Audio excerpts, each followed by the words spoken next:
They read my name off the claim book on a Tuesday in October of 1884, and the man who read it did not look up from the page while he did it. That is the part I remember sharpest after all the years. Not the cold that was already standing in the doorway of the assay office like a third person come to the meeting. Not the way the stove ticked. The way Del Renner held the ledger at arm's length and said the Coyle claim was forfeit for back assessment, $11 and some cents owed against work not filed, and never once raised his eyes to the widow it belonged to. I was 31 years old that autumn. My husband's had been in 4 months in the ground above the camp, taken by a cave-in at the Pelican that the company called an act of God and paid for with a pine box and a month's wages. I had a dog named Tup, a tin trunk of my father's tools, and a winter coming down off the high peaks the color of a closed door. What I did not yet understand, standing there while a man would not look at me, was that the very ground they were turning me out of held the thing that would keep me breathing when the whole valley nearly stopped. Stay with me, and you will see how that turned. Because it turned slow, and it turned hard, and it is worth the telling. The high country does not forgive much. It kept me anyway. I want to tell you who I was before, because the woman in that office did not come from nothing, though the camp had decided she had. My father was Jory Pengelly, out of Cornwall by way of the Lead Diggings, a hard rock man who had spent 40 years underground in 3 countries and come up at last with a bent back and a way of speaking that made other miners go quiet. He did not leave me money. There was no money to leave. What he left me was a trunk and the inside of his head, which he had been emptying into mine since I was small enough to ride his shoulder down a drift. He used to say, the only inheritance worth a thing is the kind that lives in the hands, and he meant it as both comfort and warning, because hands can be broken and a mind can be turned out into the snow the same as a body. He taught me how rock breathes. He taught me that air moves through a mountain the way blood moves through a sleeping man, slow and certain, and always toward the cooler place, and that a person who understood which way it traveled need never suffocate and need never freeze. I remember a winter night when I was 9, the wind off the divide rattling the cabin we rented from the company, and my father holding his bad hand out to the draft under the door and saying that a house above the snow is a fool's bargain, that it fights for its warmth on every side at once and loses a little of the fight forever. He had seen men die of the cold who had wood enough, he said, because their walls gave the heat back to the night faster than a stove could make it, and he had seen men live with almost nothing in the breast of a mountain that asked for no fight at all. Get below the frost, he told me. Get the rock around you, and let the deep warmth do the work, for the deep warmth is patient, and the wind is not. I did not understand it then as anything but my father talking. I understand now that he was handing me my life across a kitchen table and calling it conversation. I did not know, the day they read my name, how soon I would spend that whole inheritance down to the bottom. The claim itself was worthless and everyone knew it.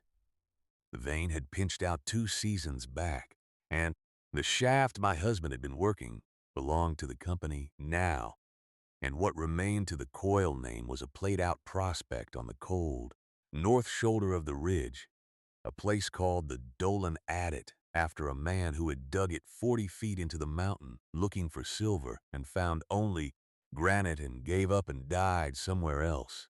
It was a hole. That is what the camp called it, and that is what it was. A single horizontal tunnel bored straight into the hillside, with a rotting timber set at its mouth and a litter of broken tools inside. When the word went around that the Coyle widow had nowhere to go and meant to live in the Dolan hole, the camp found it funny in the gentle, settled way a camp finds a thing funny when the thing costs them nothing.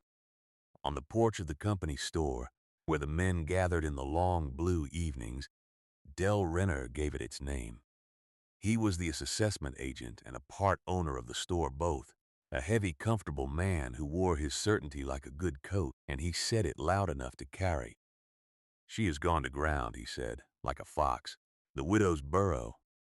The men laughed, and the name stuck the way a name sticks when it is easy and a little cruel. And by November, I was not Esther Coyle to the camp. I was the woman in the burrow. I let them have the name because I had work to do and no time to spend on what men said from a porch.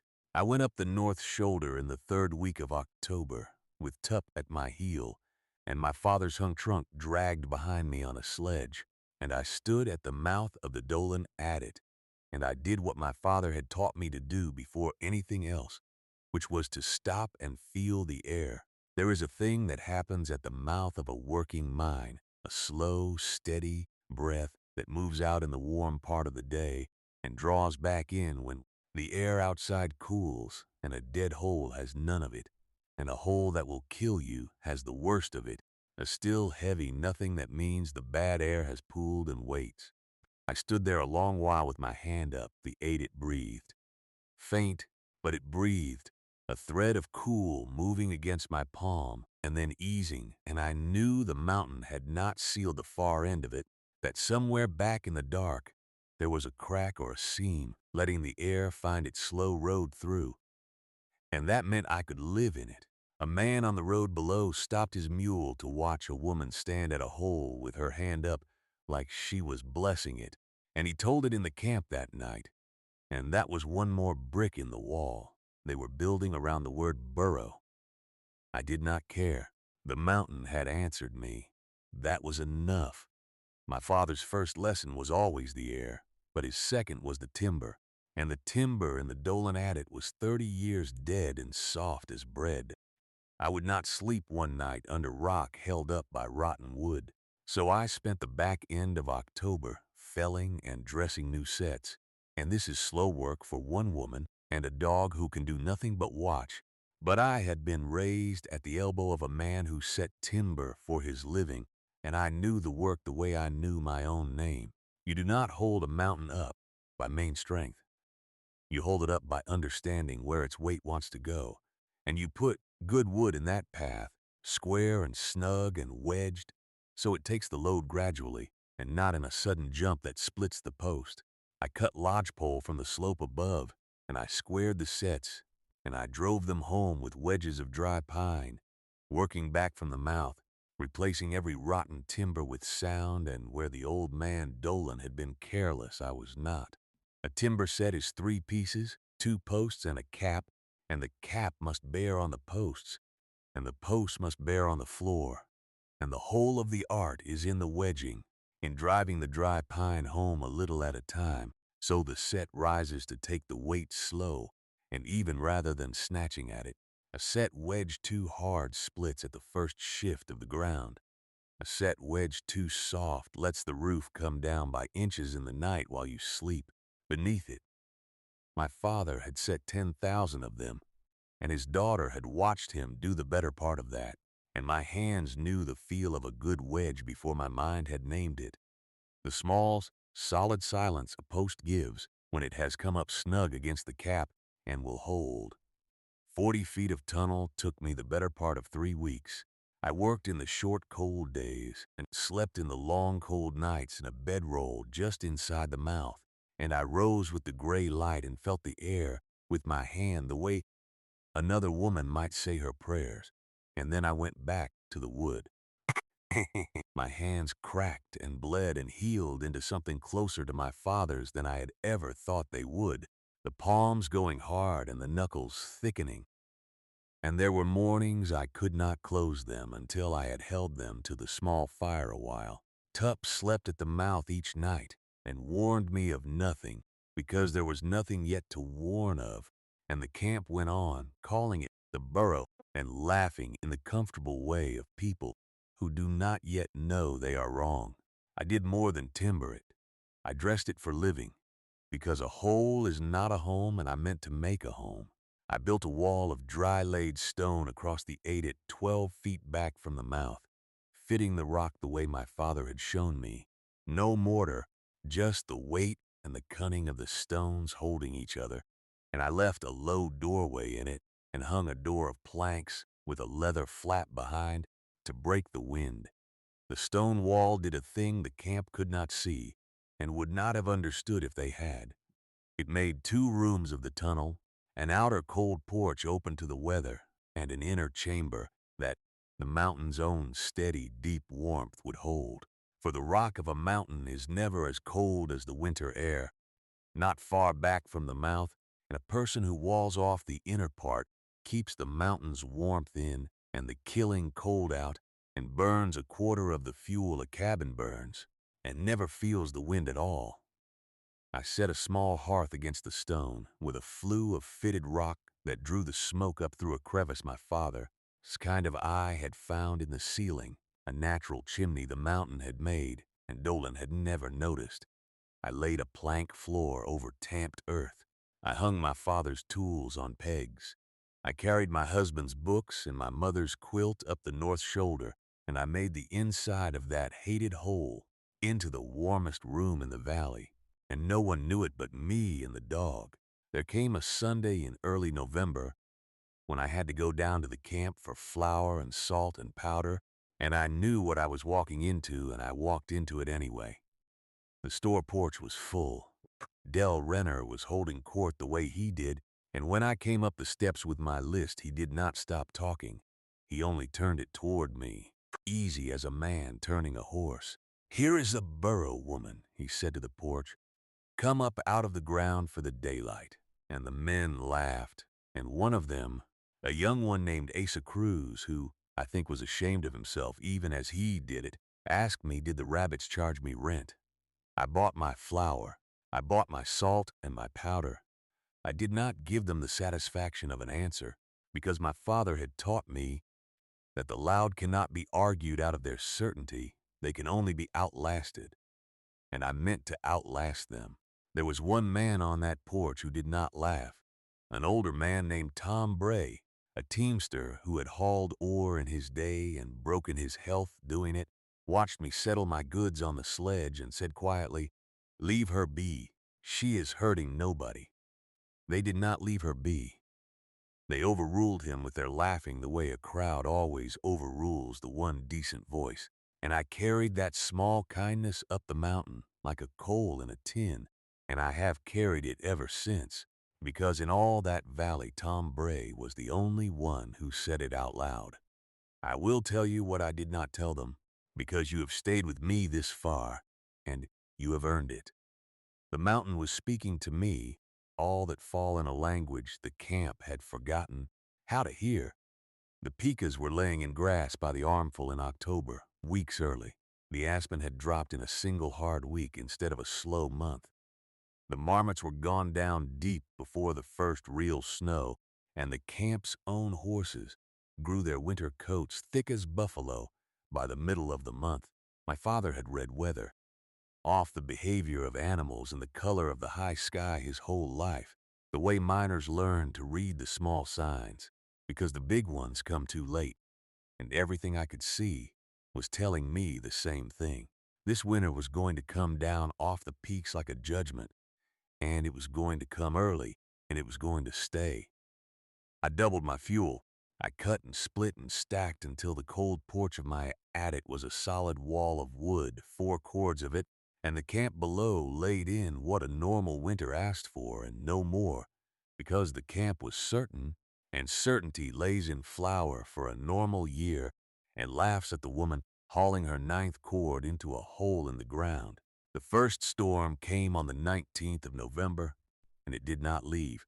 That is the thing people who have not lived in high country cannot be made to understand.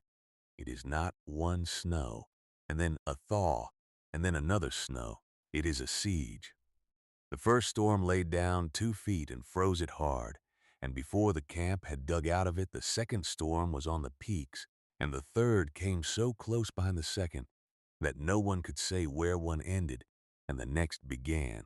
7 storms came down off the San Juans that winter between the 19th of November and the middle of February, and between them the cold settled into the valley and did not lift, a deep, still, murderous cold that the company thermometer at the assay office showed at 31 below on the worst morning, and that I believe ran colder than that on the north shoulder where I lived. The road to the railhead closed in November and did not open until April. A freight outfit that tried to pass in early December lost 2 mules and turned back with frostbitten drivers and did not try again. And after that, no one even spoke of the road, for the camp knew it was sealed in for the winter as surely as a jar under wax. The camp was on its own, and the camp had laid in for an ordinary winter, and the mountain did not care in the least what the camp had laid in for. The Pierce family had cut 3 cords in October and thought themselves prudent. The Hendrys had cut 4. A normal winter on that ridge asked for 5 or 6. And this winter, I knew before it was half gone, was going to ask for 10 or more. And there was no road to bring the difference, and no forest close enough to fell in a 30 below wind, and the arithmetic of that gap was already written, though only I seemed to be reading it. I want you to see how it was for me inside the burrow while the first storms blew, because the difference is the whole of the story. The wind came across the north shoulder, hard enough to move stones, and I did not feel it. 12 feet of mountain and a dry-laid wall of fitted granite stood between me and the weather, and behind that wall, the deep warmth of the rock held the inner chamber at a temperature that never in the whole winter dropped to freezing. Not once, not on the 31 below morning, not ever. I burned a small fire in the fitted hearth, and the natural flue drew the smoke up clean, and the crevice my father's eye had found let the bad air go and the good air come. That slow, certain breath of the mountain that had told me the first day I could live there. Tup lay against my leg by the fire. I had meat hung in the cold porch and water from a seep in the back of the dit that never froze because the mountain would not let it, and dry wood enough for 3 of these winters, and books to read, and my mother's quilt, and the long nights went by in a warmth. The camp 300 feet below me would not have believed if I had stood on the store porch and sworn it on my husband's grave. They had called it a burrow to make it small. A burrow is the wisest house a creature ever built. I only wish they had meant it as the compliment it was. Down in the camp, it was already going wrong by Christmas, and I knew it was going wrong because the smoke told me. I could see the camp from the bench above my adit on the clear, bitter mornings, and a camp in winter speaks through its chimneys, and by late December, too many of those chimneys were thin and pale or gone out altogether. They were running short of fuel. A cabin above ground in a 30 below siege eats wood the way a fire eats paper, because every wall of it is a wall the cold is pressing against on the far side.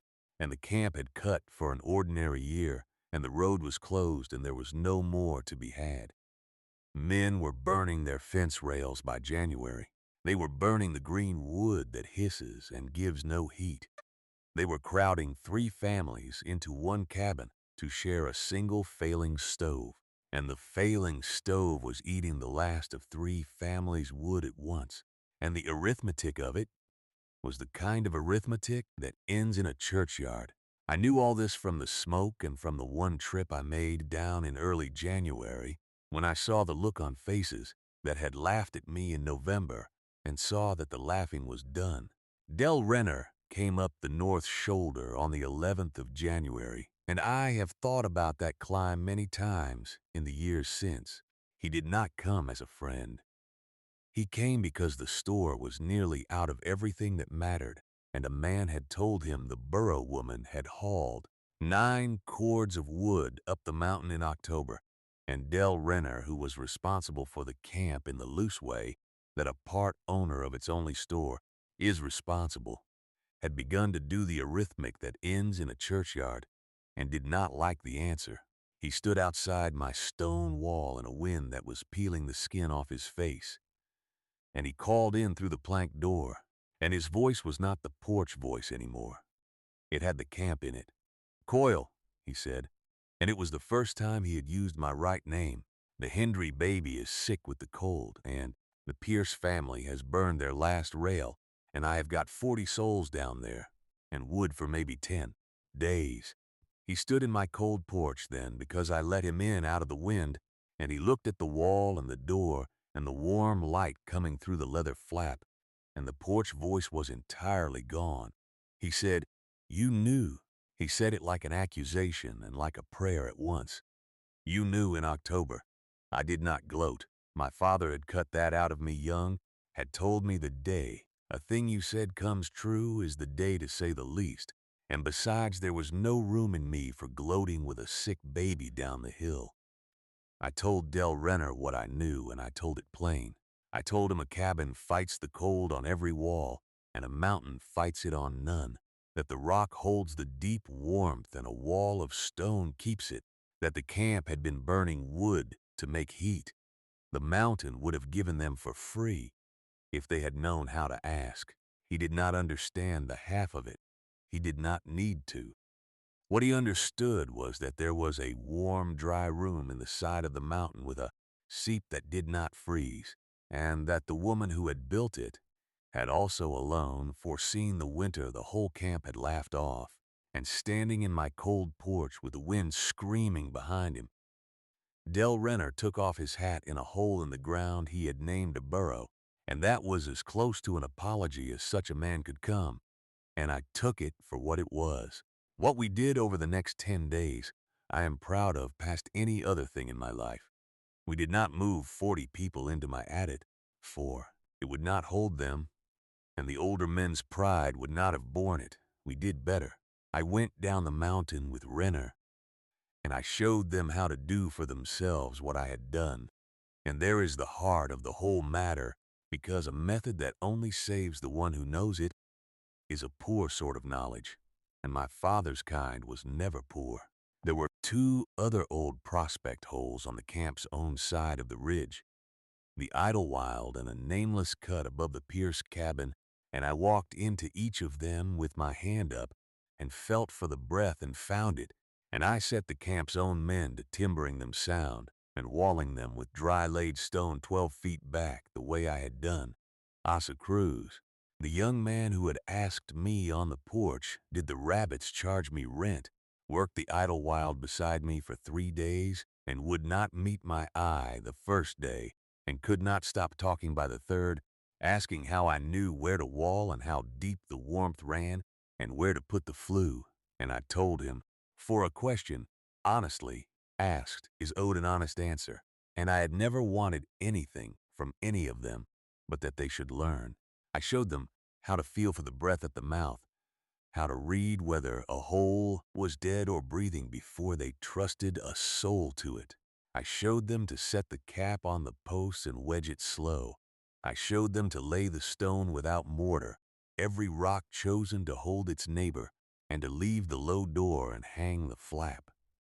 The men who had laughed worked under a widow's direction in the freezing dark and were glad to, and there is a thing about cold that hard that it burns the foolishness out of people and leaves only what they truly are. And most of them, it turned out, were better than their porch had been.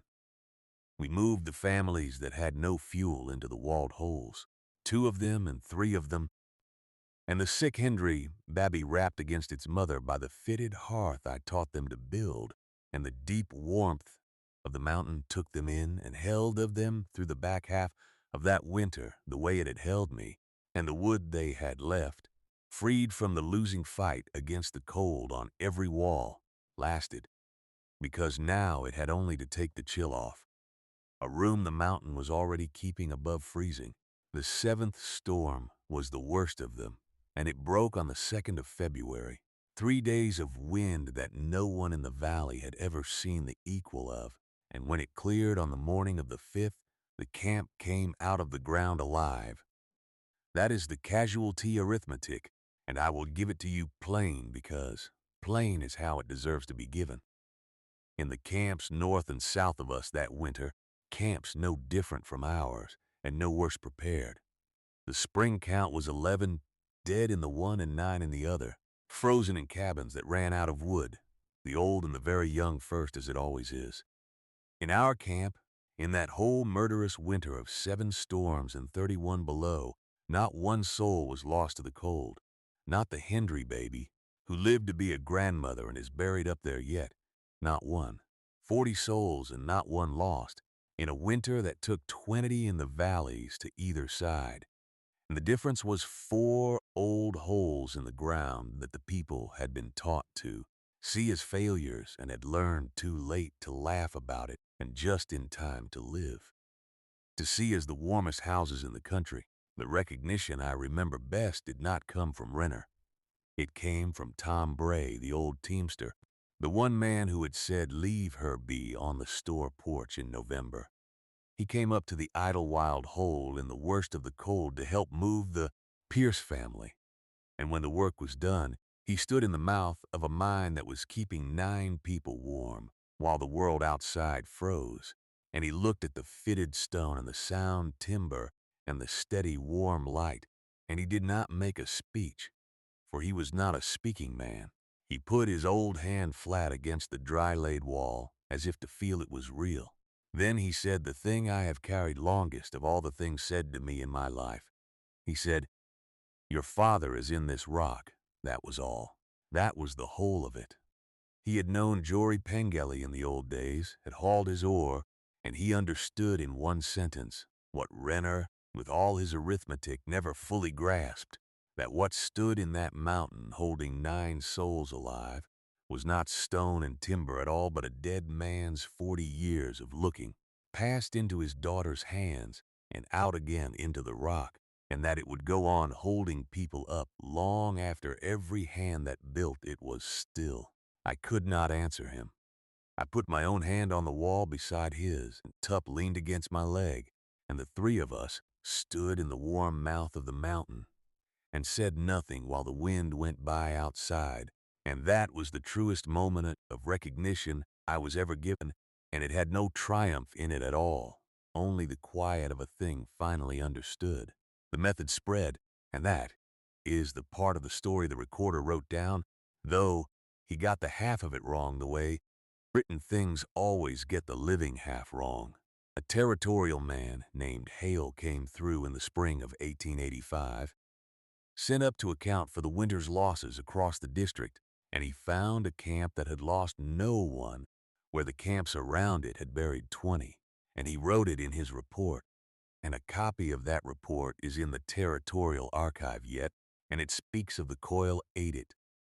Shelters in the Pengelly method of mountain warmth as though it were a thing engineered by a company. It was not engineered by a company.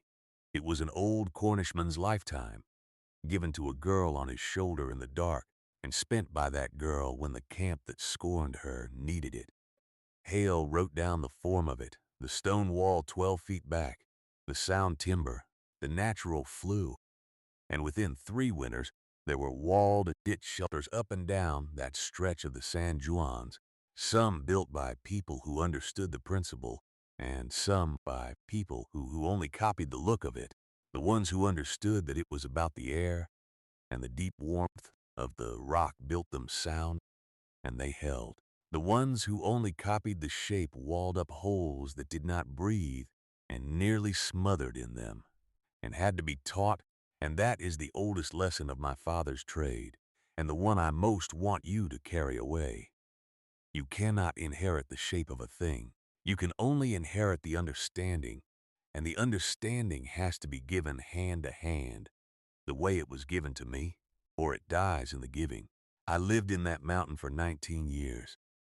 I want to tell you the long shape of it, because the camp's part of the story ends with the spring count and the report in the archive, but my part went on a great while after, the way a life does after the one winter that defines it. The vein never came back, and the silver never came, and the camp thinned out as silver camps do, the company pulling stakes and the families drifting down to the valley towns one by one, and by the turn of the century there were more empty cabins on that ridge than full ones. I stayed. The mountain had taken me in when nothing else would, and I had made my peace with it and my home in it, and I had no wish to fight the cold on 4 walls in a valley town when I knew where the warmth lived. Del Renner died in 1896 and asked before he went that I be told he had been wrong on the store porch, and I was told, and I forgave him, which cost me nothing because I had let it go years before. Tom Bray, I buried myself on the bench above the adit in the summer of 1891, and I set a fitted stone over him with my own hands, dry-laid the way he would have known to read. Tup lived to be a very old dog and died by the fire he had warmed himself at through 7 storms, and I buried him too near Bray and got another dog and then another, for a mountain is a lonely place to keep alone, and a dog is the right company for it. I taught the method to anyone who came to learn it and turned no one away, which was the opposite of how I had been treated and was the only revenge I ever wanted or took. That the knowledge a camp had laughed at became the thing that camp's children came up the North Shoulder to be taught. Granddaughters of the men who had called the burro woman sat at my fitted hearth and learned to read the breath of a mountain with their hand up at a dark mouth, and not one of them ever used that word, for to them it was not a burrow, it was the coil place, and later, after I was gone, I am told they called it something kinder still. The Hendry baby that lived grew into a woman named Clara, who came back up the ridge as a grown mother of her own, and asked me to teach her children what had kept her alive before she could remember being alive. And I did, and her youngest had my father's slow, careful hands, without ever having met the man who first owned them. And that is how a thing truly passes on, not in a report in an archive, but in a child's hands learning the weight of a stone. I have thought sometimes that my father had more grandchildren than he ever knew, scattered up and down that range, every one of them a person breathing easy in the deep warmth because an old Cornishman once held his bad hand to a draught and would not let the lesson die with him. I am an old woman now, and I do not go up the North Shoulder anymore, for my knees will not have it. But I went up one last time in the autumn a few years back, with a young man's arm to lean on, to stand at the mouth of the Dolan Adit and feel the air one more time. The new timber I set in 1884 is gone gray and old, but it is sound, for I set it the way my father taught me, and it took the load gradually and never split. The dry-laid wall stands exactly as I built it, every stone holding every other. No mortar, only weight and understanding the way the best things stand. And I put my hand up in the mouth of it the way I had, the first day, an old cracked hand that had become my father's hand somewhere along the years, and I felt the mountain breathe against my palm, slow and certain and cool, and then easing, the same breath it had given me the day they read my name out of a book and would not look at me. The high country does not forgive much. It does not need to. It only keeps faith in its slow stone way, with the few who trouble to learn its language, and it had kept faith with me for 50 years.